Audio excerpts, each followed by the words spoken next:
Sonarpur station থেকে 8-9 মিনিটের ডিস্টেন্সে পেয়ে যাচ্ছেন রেডি টু মুভ 1 বিএইচকে। এটা দেখুন স্টেয়ার, এটা এন্ট্রান্স দেখুন। ডাইনিং, এটা dining cum kitchen 13.5 foot by 7.7 ফুটের বড় ডাইনিং কাম কিচেন। রাইট সাইডে বেসিন, টয়লেটের সাইজ 7 ফুট বাই 3.6 ফুটের।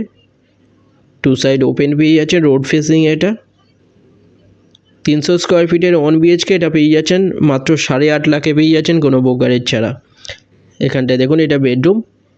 এই বেডরুমের সাইজ 9.8 ফুট বাই 8.11 ফুটের বেডরুম। এটা এসি লাইন করা আছে এই বেডরুমে। একদম নতুন রেডি টু মুভ 1 বিএইচকে। এটা 8.5 লাখে পাচ্ছেন। 2 নম্বরের মধ্যে যে কোনো একটা কল করে নিন ভিজিটের জন্য, যে কোনো দিন ভিজিট করতে আসতে পারেন। ফ্লোর প্ল্যান ফটোর জন্য হোয়াটসঅ্যাপে পিং করুন, ওখানে পাঠিয়ে দেওয়া হবে। দেখুন বড় টয়লেট, 7 ফুট বাই 3.6 ফুটের টয়লেট। এটা সোনারপুরে পেয়ে যাচ্ছেন 1 বিএইচকে 8.5 লাখে। চ্যানেলে যারা নতুন তারা সাবস্ক্রাইব করবেন, ভিডিওটা ভালো লাগলে লাইক করবেন। থ্যাংক ইউ ভিডিওটা দেখার জন্য।